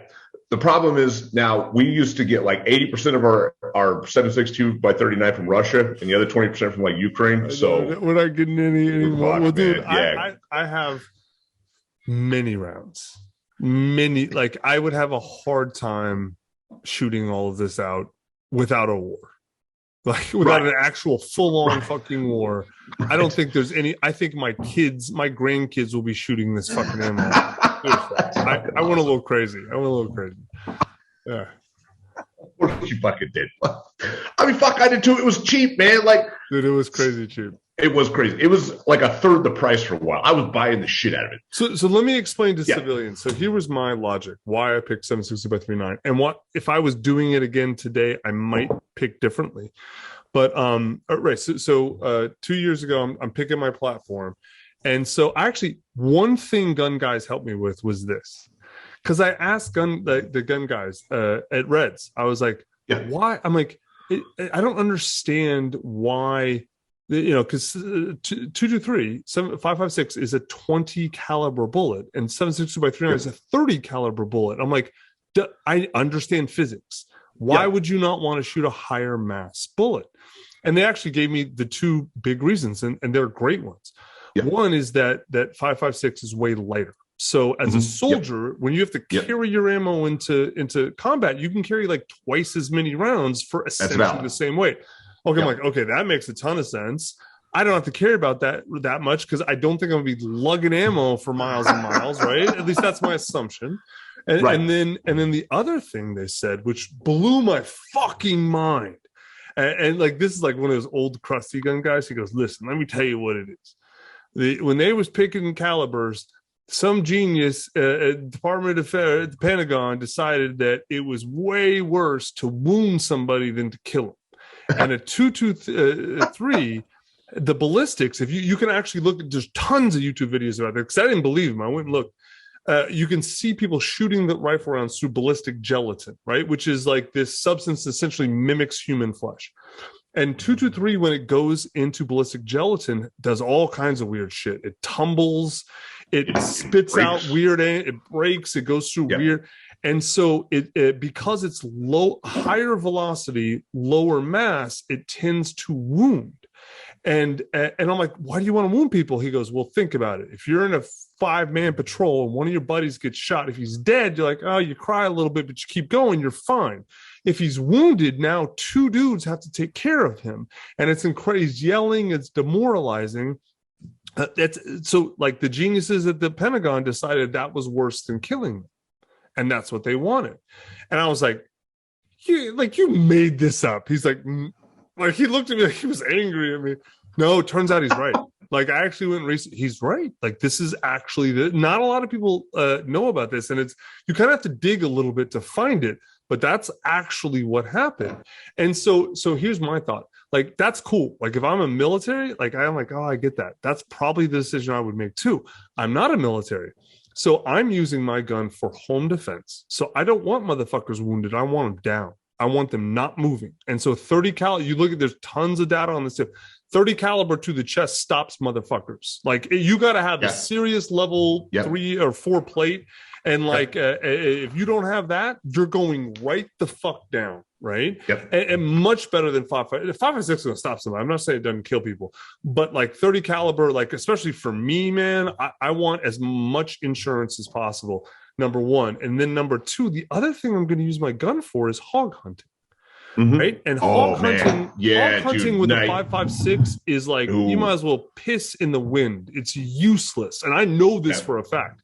I have shot fucking hogs with ARs and watched them laugh at me almost and run off. You shoot hogs with 7.62 by 3.9, they don't laugh and run off. They bleed and die. Right. And so like, I was like, okay, now the other, so that's why I picked 7.62 by 3.9. The other caliber, though, if you really want, if my arguments are super valid, the other caliber that's even probably a better argument for both is 308, right? Which is like 7.62 by 5.1. Those are the two major NATO calibers, right? So why did you take 7.62 by 3.9 over 308 then? Only because I could carry so much of it. If we look at the weight differential between 5.56 and by 3.9, it's like this, and then it has to go all the way up here for 308. It's so fucking heavy. I mean, the projectiles themselves weigh a lot more. The bullets are bigger. Rifles are way more. Rifles are way heavy. I like 308 still. I've got a 308 AR. I do. I've got a Scar 17. I love it. But it's way on my, like, if I had to run out the door today, like, not taking that one. Like maybe in the house, it was awesome. Right. I will also say that I think I even said this in one of the books. Like having shot a bunch of people with 7.62 by 51, I'm a fan. I mean that. Yeah, it's pretty devastating ballistically, right? Like for the people most don't part. walk that off. Generally not. And generally, you hit somebody with that, they fucking fall over. Now, I have shot enough people that I finally did have experience where I threw the guy through the lower abdomen, and he didn't even break stride. Okay. Were you drinking? You sure you got him? No. It was actually funny. My spotter was like, nice shot, because this guy was running. My spotter was like, nice shot. I was like, fuck you, man. Because I thought I missed. I saw the puff of dust because, recoil. And then later we went and found him, and he lived. So but you actually found him. He was shot and lived through it. Through the whole fucking abdomen, side to side, with a 308 round. And he didn't even break stride, man. He was sprinting like I didn't have time to re-engage because he was hauling fucking ass. So even those monstrous bullets. Good. It was a good shot. That's amazing. Yeah, it was amazing. It was actually later. It was like it was an amazing shot. I was like, holy fuck, it was bad. It was fucking unreal. But he just fucking ran that shit off like nothing happened. So 308 is better, but even it will like you shoot enough people like. You're going to see some really weird shit. Yeah. No, the reason also the other is 308. It's not really true anymore. When I made this, 308 was like 3-4 times more expensive than 7.62 by 3.9. Now they're close to the same price. I know. Yeah, that makes me think about it too. Like 308 is 50 cents a round. You can find solid 308s for 50 cents, 55 cents a round now. Well, and we are going to be fucked on 7.62 by 39 from this point forward because nobody over here makes it really. Like most people, they make some like Gucci shit, but nobody makes like the big, I can buy like a huge box of it shit. Yeah. So to me, that just kind of murdered that market. Like it's just kind of over. It's not even an option anymore. Yeah. If I was repicking, honestly, today, I'd probably go with an AR pistol and then a full-size 308. I can make that argument too. I mean, that's valid as fuck, man. That's probably what I would do. Yeah, I would like a 10 to 11 inch AR pistol, like a Daniel Defense or Noveski, whatever. Yeah. And then that would be like my truck home defense gun. And then I'd have like, I know you hate them, but like something like a Scar 17 or something like that. And then like that's my sort of hunting distance gun. And it does a lot of stuff, man. I can see that argument. The other nice thing, you get the little gun, you can throw that to the wife. It's not as like punishing on recoil. If like we got to do some really weird shit, it's great for her to be able to train on too. Whereas, I've seen women shoot 308 ARs, but for the most part, that's at that caliber, like that, their size and stature, it really starts working against. You got to lean into it. That's no joke. Okay, so. So caliber wise, most people just go with 5.56 223. Yeah. And if you're going to get one, get an AR pistol probably. Yeah, for most people, dude, that's going to be the right answer.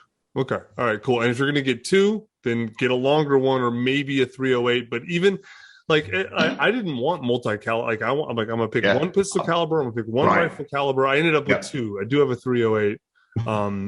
But that's because, and the reason is, see, that's the other downside for me of 7.62 by 3.9 is it like, at least I've tested it, even with a CMMG. For my ability as a shooter, I don't find it super reliable beyond about 250 yards. You know, I'm having real problems, and that, honestly, it could be my skill problem.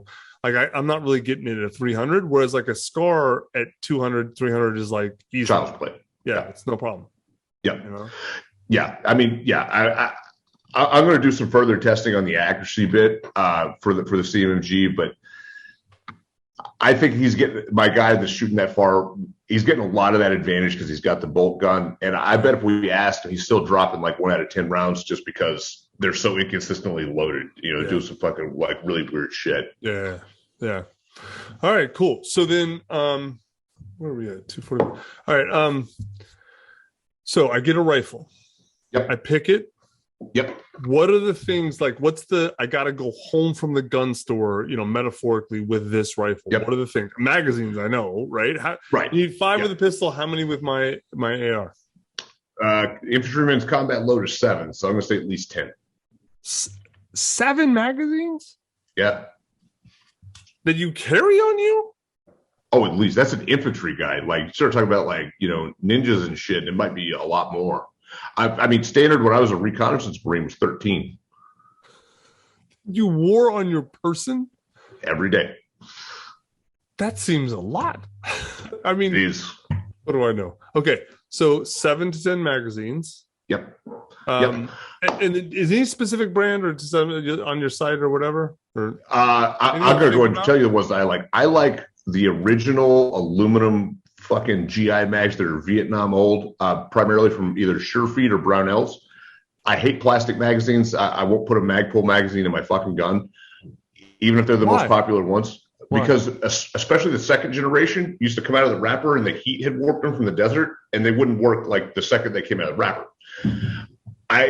Because of that, I will not carry a fucking plastic magazine. I know that Magpul is like a military contract now, so maybe they're better, but I just don't fucking trust them.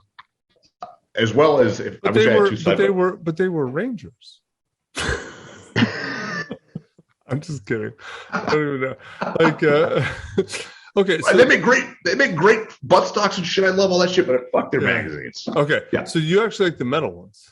I do. I like the aluminum ones specifically. Okay. If we go again to the H&K ones that are like $70 and made out of steel. Yeah. I don't like them because the first time you drop them, if there's bullets in it, it's a hard surface. It opens up the feed lips, and they're unreliable too. Oh. Yeah. I don't care if you paid $70 for it. Yeah, that sucks, but it's true. Well, that's weird that the Germans haven't fixed that, but they usually buy another one. Yeah, right. Okay. Yeah. Right. All right, cool. So some magazines, what else? Yep. All right, this is where you have to probably going to have to make a purchase like right then. You have to have something on top of the rifle to shoot it with, because some of them, some guns don't even come with sights anymore. Yeah, right. With iron sights is what you're talking about. Yeah. Iron sights look like this. Yeah, iron sights are horrible to shoot with. I don't give a fuck what anyone says. They suck. Here's the problem with iron sights. It takes a long time and a lot of ammo to learn how to use them that nobody today has. Like, we don't have time for that shit. We don't have like $5,000 to waste to learn how to shoot fucking iron sights. Because it is a waste. You know, haven't been able to go to the irons and like the total apocalypse thing is like fucking cool and shit. But if I just get a red dot, like I can shoot pretty good like right now. So, all right. So let me. I want to know what you suggest on red dot. I will tell you, I've tested actually a lot, right? And it's weird. The two best in we're talking about rifle red dots, right? And like I have to have a good like on 7.62 by 3.9 is a lot more recoil. Yeah. Like the Leopold, whatever they're called, like the high end $650 ones are fucking badass. And honestly, almost everything in between, it's okay. The bottom end like SIG and Holosun, like $150 ones, are fucking good, man. They're not as good as the high end, but like they're definitely not. They're way better price to dollar ratio. If you're talking about if you're looking for a place to save on a pistol, on a red dot, on a rifle, you can actually go low end. And because I'm pretty sure Holosun makes SIGs. They're fucking great. You hurt my heart. You fucking hurt my heart. Are they not? They're amazing, dude. I just don't fucking trust them.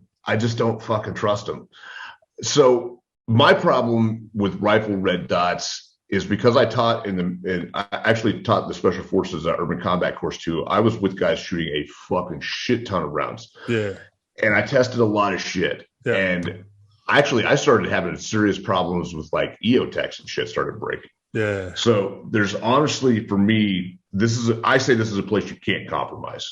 And there's only 2 brands that I'll recommend and a third that I'm trying to give a second chance to. Either go straight to like $900,000 aim points, because that's what's on here. Aim point is by far the toughest red dot that's ever been. They're made. Okay, so the reason you love aim points, like it's just durability. That's it. That's the thing. Just durability. 100% just durability. Like they're very hard to break. Extraordinarily hard to break. How much? The aim point. What's that aim point? $900. Yeah. Okay. So I'm gonna buy 4 SIG Romeo, whatever it is, Romeo 5s. Yep. And I promise you, I'm gonna like 4 of them. I'm good to go, man. What are you gonna do when that $150 optic drops 0 or stops turning on when you're engaging Antifa in the front yard? I just go in my garage and get another one. Hold on, guys. Call a timeout. Right. I won't compromise there because I view the optic on the rifle as more important than the rifle. Yeah, dude. Hold on. Let's take a step up. Every true gun guy has I shouldn't say gun guy. I should say every true shooter, like operator, right? Like Larry Yatch is a good friend of mine. He was a Navy SEAL lieutenant. Like you, every single guy I've ever known who handled rifles to save their life, not just for money. Yep. All of them have said, spend more on the glass, care more about the glass than the rifle. That is more important, which was super counterintuitive to me as a civilian. It's not what you expect. Yeah, it is absolutely true. I mean, it's fucking crazy true. I can even tell you right now, I just did a test on some like cheaper optics compared to this aim point. This is an older aim point. This has been around for a long time. Right. I can take like current generation Chinese optics and hold them up next to my aim point, and the Chinese optic is clear. It doesn't have a blue tint to it. The lens looks better, but that durability and the proven durability is why I will still pay 7 times the price for that aim point with arguably shittier clarity. Wow. It matters that much. No, right. That's why I wanted to really emphasize this. I've heard that from literally every SF guy I've ever known. Yeah. In all of the branches. And that's so counterintuitive to me. It's still hard to really understand. I mean, I have the Leopold, like it's 600, 650. But it's so hard. It's like, really? Yeah. It's you have to think about it from our perspective. Like if I'm running through this fucking house trying to kill Al-Qaeda fucking dickhead, whatever, and my fucking rifle optic quits, I'm having a shitty day. I'm having a very... You got to transition. You got to meet. Right. Now I got this fucking pistol. I got this idiotic fucking pistol we were talking about, like a total dumbass. Like, hold on. This brings up a really good question I have that I've seen a lot of people do. I don't think I've ever seen any actual high-speed people like you do it, but I have seen a lot of whatever you want to call it, high-speed civilians or competition people do it. Is that they have the optic on the top, and then they tilt the rifle, and at 45 they have the irons that are like kind of add-on. You know what I'm talking about? Yes, I do. Yep. Is that a legit thing to do? No. Yeah, that's what I thought. Good. I'm glad you said that because I'm like, that seems kind of stupid to me. I did it when we were running like competition. When I was a competition guy, I would never do it for a combat gun with this one exception. All right, if I got like my badass like sniper rifle, like my SR-25, with like a fucking humongous scope on it, it's like probably a 16-4 or a 7-35. Right. If something pops off like right here, like somebody. No, that's different. You have a separate red dot there. Right. Or even irons. Yeah. That's different. No, I'm talking about on an assault rifle. Yes, I would never do that just because it's so much shit hanging off the side of the gun. I'm going to catch it on a doorway or like bushes. It's some kind of terrible fucking shit. Yeah. No, that's one of the few things that's like pretty much a competitor only thing. Like, I'm not going to do that on my real gun. That's what I thought. Yeah. Okay, so just spend the money. All right, so tell me so red dot, rifle red dot, obviously aim point is one. What else? The only other one, honestly, that I trust is Trigicon. And that's just because you're talking about the ACOG, right? No, I'm talking about Trigicon. They're smaller in red dots. They have a red dot that's almost the same size as the aim point now. Okay. Yeah, Trigicon and red and aim point. That's it. That's it. Yeah. Now I'm trying to give EOTech a second chance. As EOTech in the early stages of the war, they were toughest. They had them on 50 cals and shit. They were awesome. Then EOTech got bought by like Harris Communications or some fucking dickhead and got a contract with the Army and started selling us trash. Like lenses would fucking fall out. They actually got sued by the government and had to give back like $1 billion in optics money or some bullshit. Well, then like 2 years ago, it was fucking crazy. Like they lied on all these like tests that said that they had the right glue in or that temperature didn't affect it was fucking insane. Bad taste in everybody's mouth.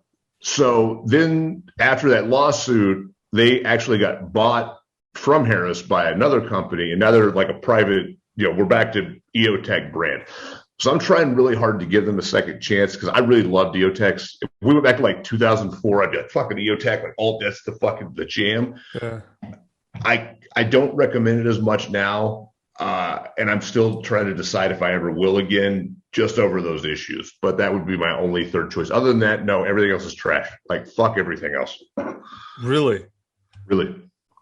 Why you guys shit on my fucking red dots? Sorry, man. Dude, I can start lying to you if you want. Like, what I'm going to need is for you to tell the truth, but then tell me what I want to hear also. You sound like my wife. You sound like my wife right now. Oh, that's hilarious. Okay. All right. Okay. All right. No, I mean, listen, I'm not like, this is not a space where I have any, like, what am I? I'm going to argue based on what? My emotion? Right. And look, man, to be fair too, like I haven't taken your Leopold and shot like 20,000 rounds on it. Yeah. So it might be the fucking tits.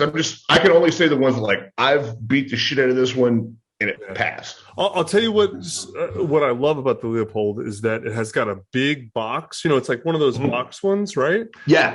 Man, it's got the best fucking dot. Like I would think, how different the dots? The dots fucking. It's so weird because it's sharp and crystal clear, and the way it floats is different than anything else. Yeah, I really legitimately shoot way better with that. Like on my other one, I have the SIG aim point knockoff, it's just like not the low end one, but the higher end one. I forget what it's called. And like I shoot fine with that, but you can I put two targets with the two things and it's same gun, and you'll see I've done it. You'll see a huge difference. It's crazy. Well, let me actually throw one little caveat in there. The clarity of the glass and the little dot and shit. All right. A young guy won't notice this shit, but as we get older, and anybody that has any kind of like eyesight thing starting to go or wears glasses, you may not be able to use a red dot at all. There's certain stigmatisms and shit where it'll just look like this big weird. Right. Yeah, it's also why it's hard to take pictures of a red dot with your phone. Sometimes try to take a picture of your dot. Yeah, it's oftentimes extremely difficult to do. And if that's the case, and the only way that I can know that is to show with my shit and be like. Or go to the gun shop and like look at it and like, oh fuck, I can't see this. You're pretty much going to have to go down to like a $200 optic from like Primary Arts, like a prismatic, and just hope that it works. Because I mean, there's really fucking nothing else, man. Yeah. No, I couldn't imagine shooting without red dots now. Like, honestly. Oh, it would suck. Oh, it would be terrible. The learning curve is so much faster. I mean, you'll save yourself like $5,000 in ammo just by buying a fucking red dot. It's so much easier and better. No, I'm a more than solid, mediocre shooter on, with red dots, like right away, like just right away with a red dot. Yeah. Well, and look, I mean, I was actually there when the military was transitioning over from iron sights to red dots. And a lot of people did not want to go to an electronic sight. They're like, this is never going to fucking work. It's bullshit, whatever. It's not tough enough. That was right when the war kicked off. Yeah. So we proved over 20 years that red dots are actually incredibly fucking tough. And they're good enough. And you don't even have to have iron sights. You just don't even have to have them. Yeah. Okay, cool. All right. So got my rifle, got my magazines, got my red dot. Now, hold on. Question. Yep. So for most people, red dot over like even like a 1 to 6 scope. Now, that's a controversial opinion. The red dot's easier to use. It's a lot simpler. A very good 1 to 6, though, has a red dot built into it. Yeah, my Leupold fire dot does. Yeah, and it's almost as good, and it's a lot better at any kind of range. So it's kind of a tough decision. Now, that's a question. What about? I guess that fair comparison would be red dot with magnifier versus full. Oh, magnifier, no question. Those are pretty shitty, actually, for the most part. So hold on. So you don't use red dot with magnifier. You just no magnifier at all. You're either going just straight red dot or an actual normal, like long 1 to 6. Yeah. And I'll back up there. The magnifier is a little bit better at like some range and stuff, but it's just not. It just never really works out as well as it should. It is a step in between, but I've found that most of the time somebody should either go with the 1 to 6 or just go with the fucking red dot and not spend the money on the magnifier in between. So, let's think of most. I mean, like, okay, so if I'm civilian, I'm listening to this. If I'm buying an AR pistol, I almost certainly should get a red dot. There's almost no way I'm going to get an actual. Oh yeah. Well, also we're talking about an AR pistol. Like a fucking 1 to 6 is ridiculous. I mean, it's ridiculous. It doesn't make any sense, right? Okay. No, fuck no. So if you AR pistol is always red dot. Period. Yes. Okay. Yeah. Now, a full-size rifle, then it becomes a question. Then it becomes a question. Yeah. Right. Okay. Yeah. So help me answer that question for myself. Like, just roughly, how do I know? Let's say I can only buy one. Like, I decide, all right, I'm getting a full-size rifle. That's my thing. Yep. I'm a little bit of a budget, so I can get one decent one of each, or one good one, or I can get one good one, but not both. Yep. Okay. All right. The question should be like, where do I live? Like, what's my environment? Like, am I in an apartment in Charlotte, North Carolina? Well, okay, probably red dot because those distances are short. They're always going to be short. Right. Even honestly, if I'm in like some deep like woods, like Tennessee and shit, like probably going to go with a red dot. It's probably going to be good enough. I mean, how far can you're not taking a 300-yard shot in the woods? Right. Yeah. How fucking far can I see? Yeah. Now, we go back down to like Texas and New Mexico where it's very open. Yeah. All right. I'm going to lean towards the 1 to 6 more. Yeah. At 1 to 6 over. So, okay. So just so people understand, a 1 to 6 means it's like a rifle scope. I know what you normally think of as extended rifle scope and has a dial. So 1 means it's just like a red dot. Like you're just looking through the glass. Things are what they are. And then 2 would be double magnification. 3 would be triple magnification. So like binoculars, right? So 1 to 6, and scopes can go, 4 to 16 or 7 to 30 or whatever, something like that, right? Do you want me to go grab one? Yeah. Just so people give me can a second. see. Right. Okay. Now, all right, that's a rifle scope. That's just like whatever. And then so turn the dial so people understand. Like, so it's got this lever up top here. Yeah.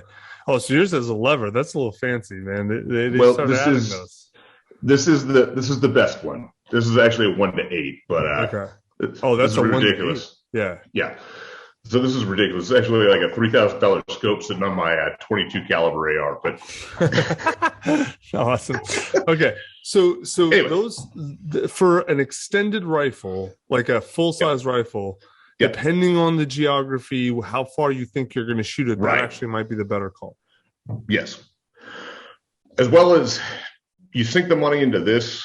This is a scope that's actually good for both a 5.56 gun, a 308. Because Night Force's clarity is so good, this is like a 1,300 yard scope, but will also do close quarter battle range. So it covers like a huge amount of bases. That's a, for people who are serious about this, right? If it's really just close in self-defense, get a red dot. But if you're serious, I think like scope is a really good thing. It is. It really does start to make a difference past about 300 yards for most people. Like, oh yeah. Who shoots a red dot to 300 yards? You can't do that, can you? Yeah, you can shoot irons. So Marines have to qualify with irons at 500, like cooks and shit. Yeah, but like, yeah. I mean, I guess you can. I guess you can. It's just a pain in the ass to shoot a red dot to that far. Kind of, yeah. So what about so let me, because I know people are going to ask this, because once you start looking, right? Yeah. This confused the hell out of me at the beginning. Yeah. Is like an ACOG, because an ACOG's not really a red dot and it's not really a scope. It's sort of Yeah. Like, why do they do that? That's so fucking annoying. I don't understand this. Like, what? So everyone understands. An ACOG is Trigicon makes this, and it's like the big kind of thing that goes on the top of a lot of military rifles, and it's essentially, it's got a red dot in it, like more of like a chevron or whatever. Chevron, yeah. Right. And but like it's fixed. It's like it's a 4x32, or there's a couple different. There's variations. So it's like it's like a scope. But so it's a red dot and a scope, but it's fixed at the scope. You can't magnification all the time. Yeah, so it's 4x magnification. That's what I have. Like I have a 4x32 ACOG. Yeah. So like, why does someone pick an ACOG over a red dot or a scope? Because you have nostalgia for 2003 GWAT shit. I mean, there's no other valid reason. No, man. I mean, fuck, that's ancient technology.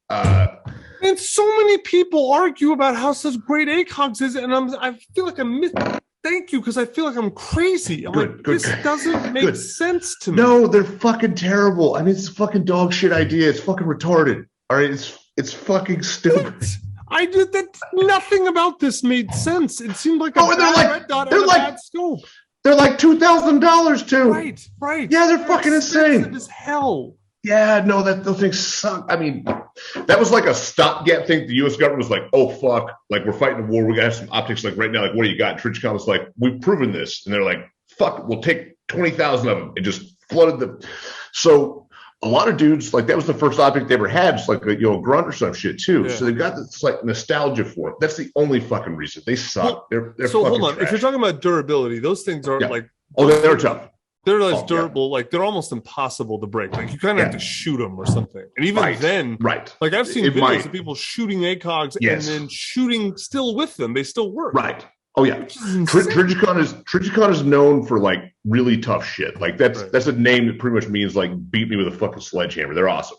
Yeah. So they are tough, but yeah, they're a fucking terrible idea. Like that particular optic, they suck. I knew it.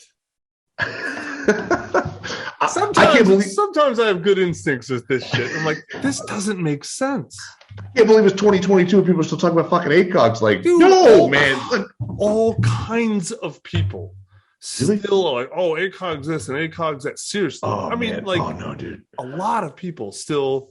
Oh, man. And there's still dudes who like bring them out to some of the courses I had, like run them. Not the instructors. Right. No, fuck no. But, with them.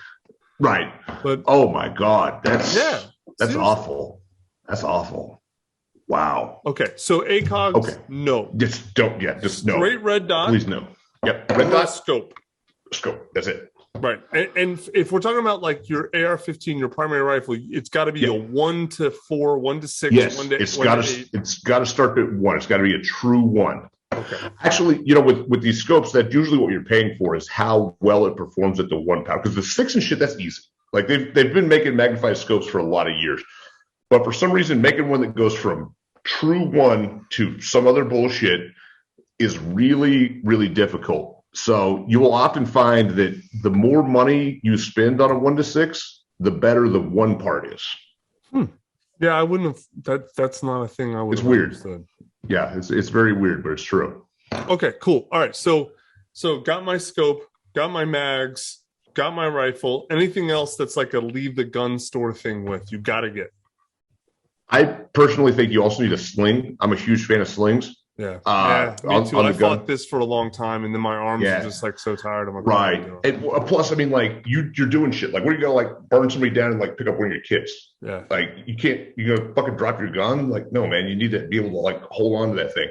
Yeah. For my money, there's only one sling in the world. It's another Kyle Lamb thing. I get the fucking VTAC sling and the little thingies that the sling swivels, what they're called, that plug in the holes on the side of the gun, and I'm done. Yeah. There's another one I found. VTACs are great. I have those on most of them. I forget what it's called. Edgar something. I got 2 of those. They work really well too, but they're basically just knockoff VTAC slings. Right. Yeah. Okay. So like, and so I agree. VTAC sling, like that's the only. Those things are great. Like they're awesome. They're ridiculous. It seems like how hard could it be to make a sling, and like all the other slings are horrible. Dude, there's some things that just don't make any sense to me as an outsider. I'm like, why are all like you go to Cabela's and they have like a row of slings and they're horrible. All fucking trash. I feel like I could go to Michael's and just cut some and do a better job than that. I got this. We're gonna open it up. Tucker and Clay Sling Emporium. Here we go. Fucking fruity colors and shit. Fucking bows on them. Yeah. Our logo is almost as good as VTAC for way less as the price.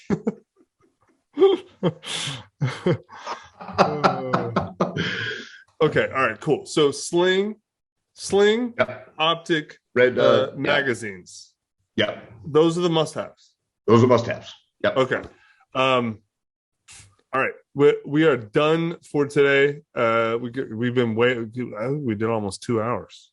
Oh shit. Okay. No, we did about an hour and a half. That was great. So then next time we'll pick up rifle training. And then go to any other, because we're past what's on your list now. Yeah, I know, dude. I was thinking about that before we started. I was clicking through. I was like, oh shit, I gotta fucking catch up. I know you do. All right, dude. Excellent. Great job. Thank you. Thanks, brother. See you later. Yeah.